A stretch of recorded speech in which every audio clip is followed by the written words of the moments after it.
Mark Twain's Selected Works. How I Escaped Being Killed in a Duel. December 21st, 1872. The only merit I claim for the following narrative is that it is a true story. It has a moral at the end of it, but I claim nothing on that, as it is merely thrown in to curry favor with the religious element. After I had reported a couple of years on the Virginia City, Nevada Daily Enterprise, they promoted me to be editor-in-chief, and I lasted just a week by the watch. But I made an uncommonly lively newspaper while I did last, and when I retired I had a duel on my hands, and 3 horsewhippings promised me. The latter I made no attempt to collect. However, this history concerns only the former. It was the old flush times of the silver excitement, when the population was wonderfully wild and mixed. Everybody went armed to the teeth, and all slights and insults had to be atoned for with the best article of blood your system could furnish. In the course of my editing, I made trouble with Mr. Lord, editor of the rival paper. He flew up about some little trifle or other that I said about him. I do not remember now what it was. I suppose I called him a thief or a body snatcher or an idiot or something like that. I was obliged to make the paper readable, and I could not fail in my duty to a whole community of subscribers, merely to save the exaggerated sensitiveness of an individual. Mr. Lord was offended and replied vigorously in his paper. Vigorously means a great deal when it refers to a personal editorial in a frontier newspaper. Dueling was all the fashion among the upper classes in that country, and very few gentlemen would throw away an opportunity of fighting one. To kill a person in a duel caused a man to be even more looked up to than to kill 2 men in the ordinary way. Well, out there, if you abused a man, and that man did not like it, you had to call him out and kill him. Otherwise, you would be disgraced. So I challenged Mr. Lord, and I did hope he would not accept. But I knew perfectly well that he did not want to fight, and so I challenged him in the most violent and implacable manner. And then I sat down and suffered, till the answer came. All our boys, the editors, were in our office, helping me in the dismal business, and telling about duels and discussing the code with a lot of aged ruffians who had had experience in such things, and altogether there was a loving interest taken in the matter, which made me unspeakably uncomfortable. The answer came. Mr. Lord declined. Our boys were furious, and so was I. On the surface, I sent him another challenge, and another, and another. And the more he did not want to fight, the bloodthirstier I became. But at last the man's tone changed. He appeared to be waking up. It was becoming apparent that he was going to fight me after all. I ought to have known how it would be. He was a man who never could be depended upon. Our boys were exultant. I was not, though I tried to be.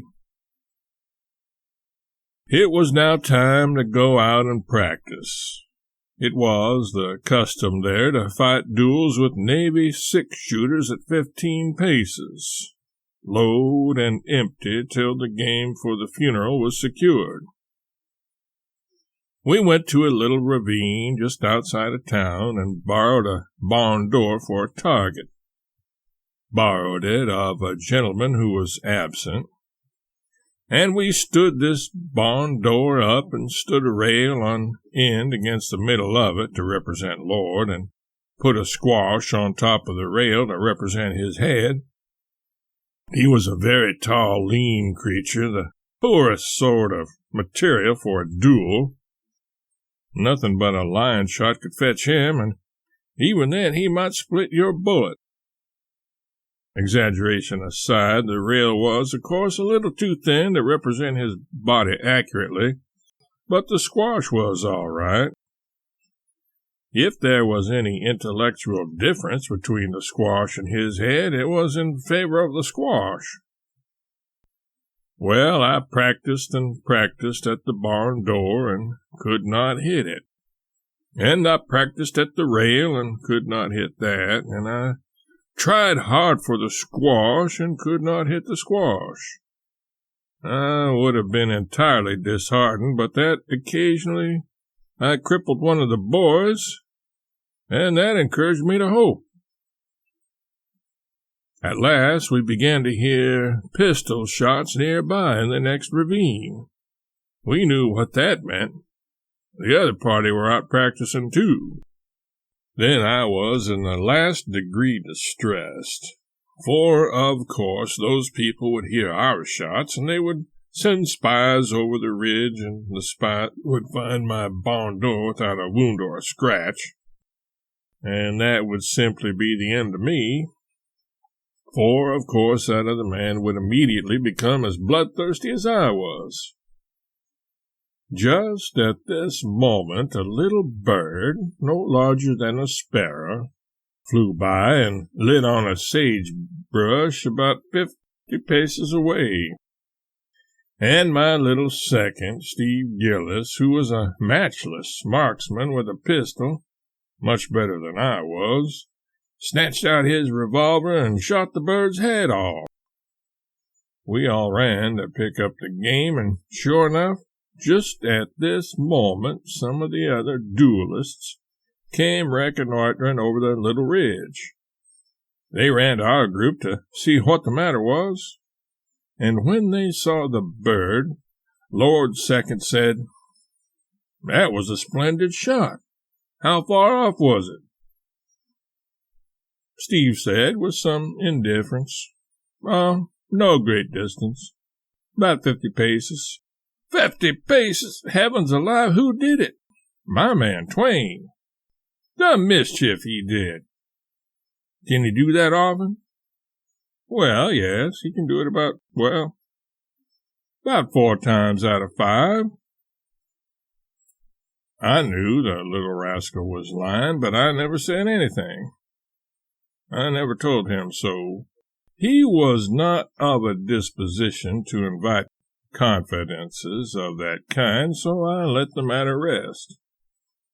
But it was a comfort to see those people look sick and see their underjaws drop when Steve made these statements. They went off and got Lord and took him home. And when we got home, half an hour later, there was a note saying that Mr. Lord peremptorily declined to fight. It was a narrow escape. We found out afterwards that Lord hit his mark 13 times in 18 shots. If he had put those 13 bullets through me, it would have narrowed my sphere of usefulness a good deal. Would have well nigh closed it, in fact. True, they could have put pegs in the holes and used me for a hat rack.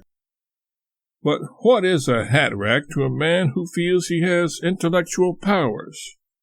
I would scorn such a position. I have written this true incident of my personal history for one purpose and one purpose only, to warn the youth of the day against the pernicious practice of dueling, and to plead with them to war against it. If the remarks and suggestions I am making can be of any service to Sunday school teachers and newspapers interested in the moral progress of society, they are at liberty to use them, and I shall even be grateful to have them widely disseminated, so that they may do as much good as possible. I was young and foolish when I challenged that gentleman, and I thought it was very fine and very grand to be a duelist and stand upon the field of honor. But I am older and more experienced now, and am inflexibly opposed to the dreadful custom. I am glad indeed to be able to lift up my voice against it. I think it is a bad, immoral thing.